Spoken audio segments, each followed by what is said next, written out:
everyone, Edna Kimball, Edna Sells, Century 21 Right Real Estate, and welcome to today's episode where we have Faith Springwater joining us. Faith, welcome. Thank you for having me. Yeah, we're excited to have you out here. So guys, let me explain to you a few things about Faith before we jump in. She has no idea what's coming here, so she's really nervous, but I just want to give you a little bit of background on Faith. Faith was a high school basketball star, graduated from Tahlequah in the top 10% of her class. A very smart young lady here. She has been involved in a lot of nonprofits, a lot of volunteer work. She's also worked with the Boys and Girls Club. Love that. She does a little bit of private tutoring on the side with basketball training for young people. She is a scholarship award winner over and over again. We're going to dig into that because you might have some tips for some other people needing scholarships. She is a member of the Roots Church, and there she volunteers quite a bit. She also belongs to Oki CrossFit, so very fit young lady. And she's currently enrolled at NSU, and this year for 2023, she was chosen as the outstanding freshman. That is so impressive, Faith. I love that. That is amazing. Yeah. Also, she is currently an intern with the Tribe program. And currently you're going through the behavioral health program. Is that correct? Yes. Okay. Yes. And your major is? I'm a nutritional science major with pre-PA, so. Okay. My internship is kind of a little bit of shadowing in the behavioral health over a PA, and I was also in the orthopedics in May with Hope Means, and she got me set up, and I got to get some hours. And oh, good. You must have done well then if they're helping you get in there. So that's amazing. You're also currently part of the Delta Zeta sorority. I am. And so that's a lot of hours also. I'm not sure how you're doing all of this at the same time. Yeah. It's difficult at some points with school, with a full load there, and with the internship, obviously. But I've just been able to really work my schedule and set it how I want it to be a little bit, and then I can work with other things. Okay. I've also been told that you assist with your family's Airbnb businesses, and that you assist your brother with the fence and lawn care business. So I'm like, yes. when is she going to have time to come and talk to us? So that's so impressive. Okay. Yeah. They're pretty flexible as far as I can come in when I want to the office, and I just come and I might go for a couple hours and do everything they need me to do, and then I may go on the weekend for a few hours with my mom and help her, and then I usually clean the Airbnbs. Oh, just our smaller one that we have, because it just takes me a couple hours, but to help my mom. So. Okay. Well, she definitely appreciates it. Believe me, I have to hear all about that when you're not available. So, okay. So I want to kind of dig in here. So you went to high school at Tahlequah. Yes. Yes, and you played ball there. Yes. But you did not continue. No, and I've heard a lot of unhappy people about that. And the reason is you wanted to focus on your schooling. Yeah, I played volleyball and basketball in high school. I really enjoyed both of them. Basketball was my first love for sure. I just kind of got to the point where, sometimes you burn out a little bit. Yeah. And I kind of thought maybe in these next first years of college that I would maybe miss it a little bit, and I do sometimes, but I get involved in intramurals, and it's not as intense or as serious. You get to have a little bit of fun and stuff. So I just kind of decided to focus on school, get in a sorority, get involved on campus, and just kind of let basketball go a little bit. Okay. But you didn't walk away because you are still doing the intramurals. Yes. And then also the coaching that you're doing. So you actually were a coach for the Boys and Girls Club. Yeah, so they called me in about late October, I guess, and we got a little team together, and they were not very fundamental. So we really what was the age group? They were 5th and 6th grade. Oh, okay. So, and some of them had seriously never played basketball in their life. So it was really challenging, but I enjoyed getting to coach those girls. They were so much fun. They worked so hard. They played hard, even if they didn't know what they were doing sometimes. They played so hard, and they did a great job. And they all grew as players, and now I trained 2 of them that I started coaching. So I kind of got to build a relationship with them, and I still keep in touch and watch their parents post their little tournaments they play in and stuff. So I just really enjoy getting to see those girls succeed. Yeah, and your family has a little bit of a history of coaching, right? Yes, my brother coached me for about 4 or 5 years in summer ball along with my sister-in-law. So we definitely have a little bit of that competitive spirit and coaching in our background. I love that. I love that. And I can tell you really enjoyed that coaching. I did. I did. I really did like it. And then to get to train some of them one-on-one, just to watch them excel as a player, has been awesome. Are you taking on any additional students in that? Yeah, I'm kind of wide open. I just work in my schedule. I do about an hour of training. I do it in the shoe fit, and if they reach out to me, I can work with them. There you go, guys. If you're looking for a personal trainer for the kiddos for basketball. Yes. Yeah, for basketball. I love that. Okay. And so the Boys and Girls Club, is that something you're continuing with, or was that just a one season? It was just one season. It was about 3 or 4 months, and I guess if they did it again this year, I would do it, but they haven't really confirmed if it's going to move forward or not. That's such a great program. It is. It's awesome for those little Tahlequah kids. Absolutely, absolutely. So love, anytime you can get involved with the Boys and Girls Club, guys, do it. It's such an amazing entity for sure. So you tell me about the Delta Zeta sorority. First off, how did you choose that sorority?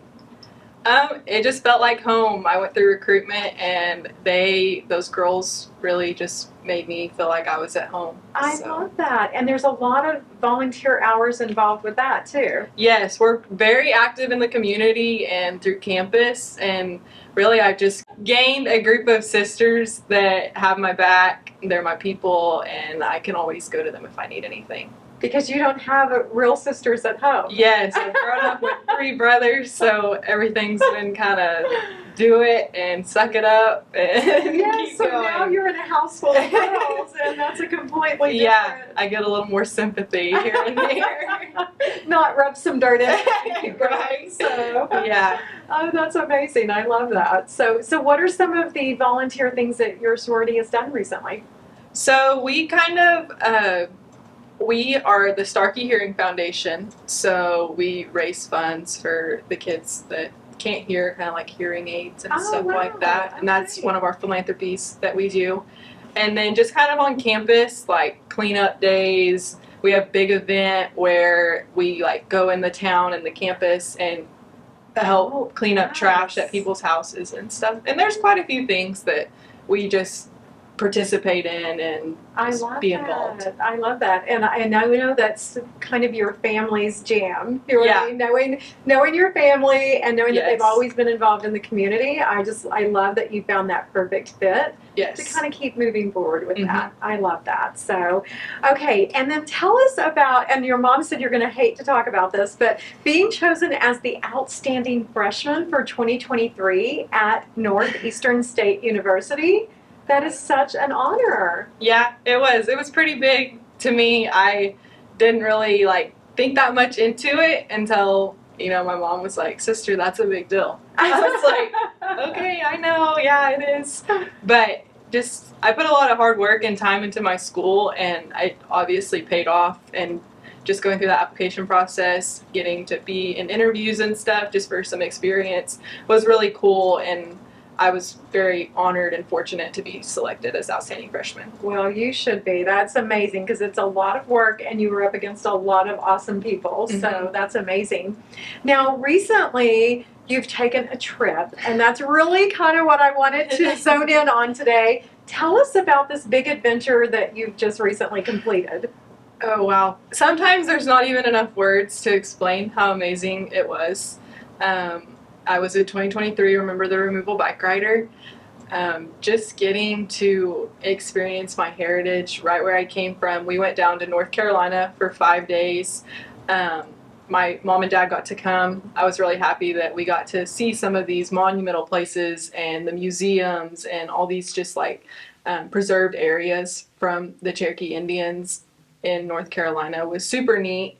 And then we started our adventure of riding our bike across the United States. It was awesome. It was definitely challenging at times, but just, thinking about my ancestors and everything that they went through, it was because they didn't have the bikes, no, or a hotel to sleep in. Yeah. They didn't have the the luxury that we had. So it was awesome just to get to kind of like see a little glimpse of the trials and tribulations they faced, and that they were super resilient. Yeah. And so that process, for those of you who aren't familiar, the bike ride, but it's called the Remember the Removal Bike Ride. Remember the Removal Bike Ride. And I think they've changed that slightly over the last few years. But this is not something that you just go and sign up for. No, absolutely not. It is actually a 6-month dedication that it takes to be able to do this ride. I think applications are opening soon. So if you're interested, sign up, do it. Not everyone is chosen. Right. Not everyone's chosen. You go through application process. You're selected, then you're interviewed, and then you are put through training.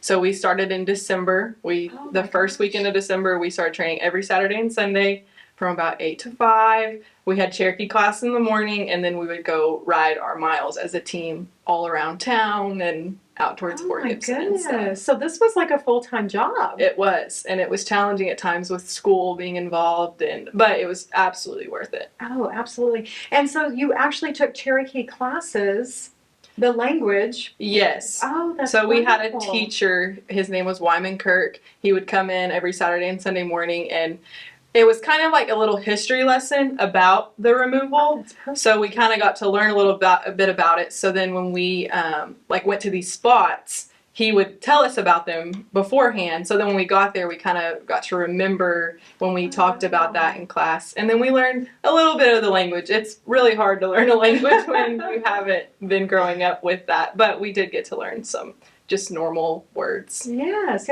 And so you're Cherokee on your father's side or on your mother and your father's side? Just my dad. So my grandfather is a full-blood Cherokee, and so my dad's half, and I'm a quarter. But And just believe my it dad's or side. not, guys.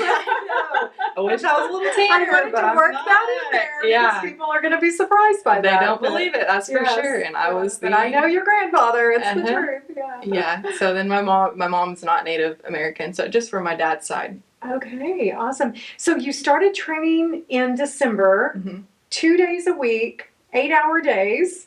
Yeah. That's pretty impressive on top of everything else you were doing. Yes. And at what point did you get, like, how many miles a day, and what did that training look like? So we kind of started a little lighter, so we would start with about 10 to 15 to 20 miles in December. That's what you started with, this outside? Yes. Oh my gosh. And the days that we couldn't ride outside, we would go to Marcoma and do a spin class. So just get on the bikes, kind of move our legs a little bit and do a little workout. But we would start with that, and then every month we would increase our mileage. So then we ended up in May with a 60-mile test to basically confirm that we were able to go on the ride. In one day? Yes. 60 miles in one day on a bike. In May in Oklahoma weather.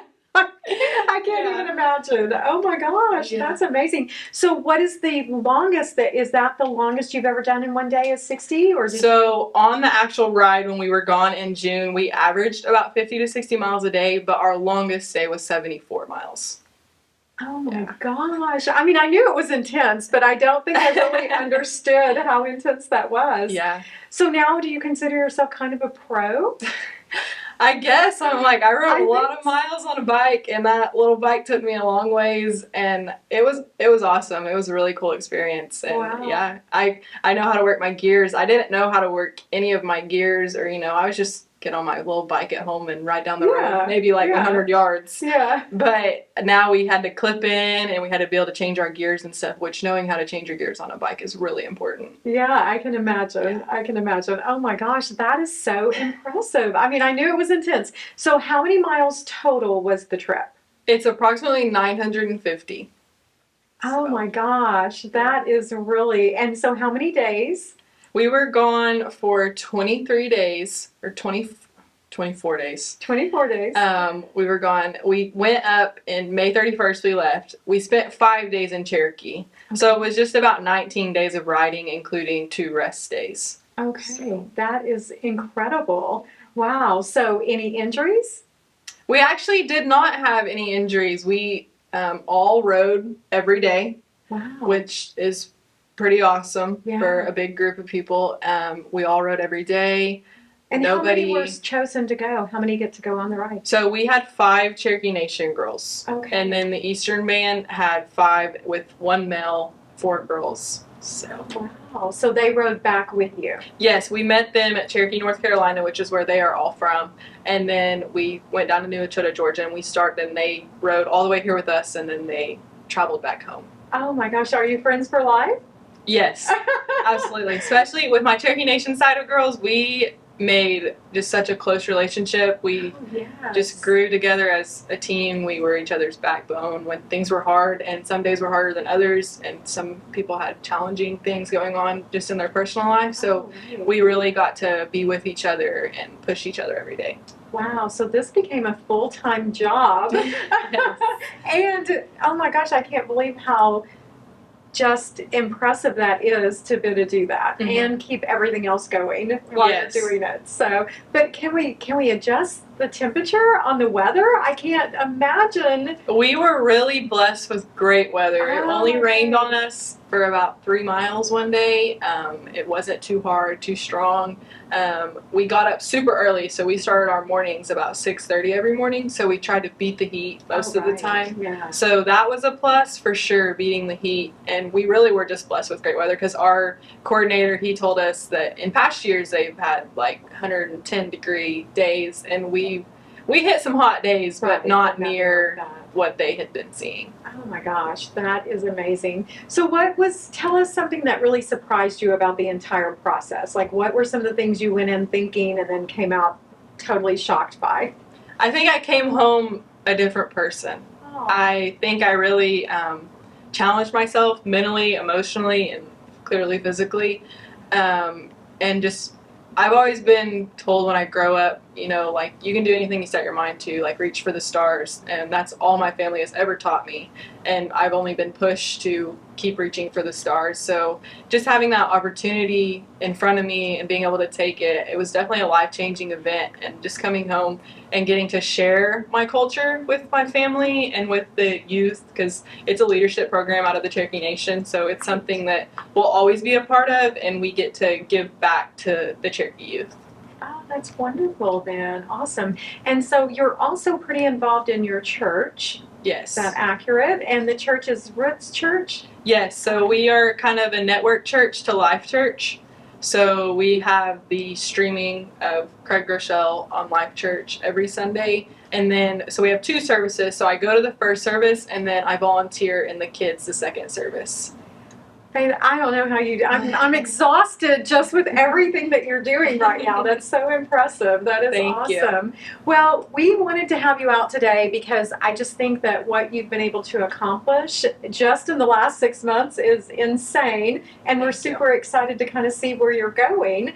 You're currently an intern at the Tribal Intern Program. Yes. And so you've said that you're going to be a PA. Tell us what that incurs in case people are not sure what that is short for. So PA is a physician's assistant, so you're just kind of almost right underneath the doctor doing the little things for them to help the doctor. I'm in behavioral health currently, and I just kind of sit in and on her clients and everything and just listen and watch everything. And then when I was in orthopedics, I got to watch Hope. She was kind of diagnosing people with like their knee injuries or their hand injuries. So just things that PAs do. So just getting to be behind them and get to see what it's going to be like in that field. And with PA, there's so many options. I think that's really why I've chosen that area of study, because I can be in the ER, I can be in the urgent care, I can be in orthopedics, I can be in behavioral So you don't have to make a determination on a specialty. Right. Oh, that is different then. Yes, yeah. And then in case you guys didn't pick up on that, that program is through Cherokee Nation. Yes. So do we anticipate you working through the nation in the future? And most likely. That would be my goal. They have a great facility. It's state of the art. It's awesome. And I would and love to work in the outpatient center. Yeah, so then you would be to give back to Yes. the community and to your heritage. I think that's beautiful. So, well, I just can't believe you had time to come in and talk to us with everything you've got going, but we really do appreciate it.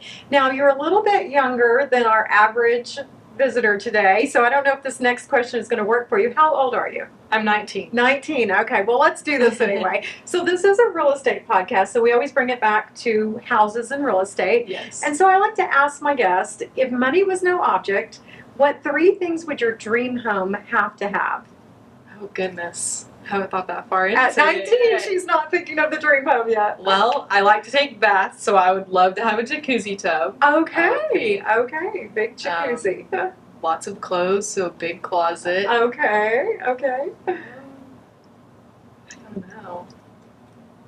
Maybe a lot of land. I've always kind of lived in the country area, so I like having land. I can see that. And then you'd have room for to do whatever you wanted to do. Okay, well, none of those are so crazy. And I suspect that in 10 years we'll be talking again for all of those things. Yes. Now, I would also be remiss if I did not bring up the fact that there is someone very special in your life that you hold dear to your heart and in a relationship with. And she's thinking, what the heck are you talking about? And that someone's name is Genesis. Oh. Tell us about Genesis before we goodness. get out of here. He is my sweet little boy. I love him so much. I've never had my own dog, and I talked my parents into getting me a dog a couple years ago in January. And my mom is not a big dog fan, so she was not kind of a dog against in it. the house kind of gal. Yeah, and he sheds a buttload, so that's not very pleasant. But I just love him so much. He is like my little companion, and he's been the best thing ever. And he's just a little sweet little thing. Okay, so I know what kind of dog he is, but tell us what kind He's of dog he is. a French bulldog. French bulldog. Yes. They are so adorable. And so, how did Genesis do while you were gone? Well, he stayed mostly with my parents and my boyfriend, so he kind of had the love still. Okay. He was still kind of at home. Yes. He didn't have to go to a little place of, oh gosh, what do they call those things? I don't know. Like the doggy daycare. Yeah, he didn't have to go to doggy daycare, so he just got to stay home and enjoy his time. And I think I missed him a lot. He actually, when I got home, he kind of bit me a little bit. Oh. So I have He a was so scar. excited. Yeah, he didn't mean to. He just got really excited and he jumped up and his big old little head knocked me. Oh my and I was like, goodness. Dad, I think my mouth's bleeding. That is hilarious. He just couldn't contain himself. Yeah, he was Yes. really excited. And I was super happy. I wasn't even mad at him because I was just really happy to see him when I got my home. goodness. Oh my goodness. Well, another talent that Faith has that she's probably not aware of, but you do such a great job of journaling on your social media. Mhm. Because while you were on the trip, I felt like I didn't feel like I was on the trip with you because my legs were not aching, but I really enjoyed just watching the process, and it was kind of comical because it was the first series of photos I'd ever seen that Genesis was not in. Right. Yeah, he's with me. He's with me all the time. He's everywhere. Absolutely, absolutely. Well, we are definitely going to put a link in here so that anyone who's interested in doing the future bike removals, then they'll be able to find the information easily because obviously Faith is a big fan and she highly recommends it. Absolutely. So, yes. Well, again, thank you so much for coming out and joining us. Guys, you will be able to follow Faith on her social media. She's on Facebook and Instagram. Yes. Right? Okay, do you do any TikToks? No. No. We'll work on that. Okay, everyone, thank you for watching today's episode. As always, if you know someone that you would like to see on the podcast, we got the call saying, get Faith Springwater. So we did. So if there's someone you would like to see on here, please reach out and let us know. Or if you would like to be a guest on the podcast, we would love to chat with you about that. As always, please like, follow, and share. And again, thanks for watching.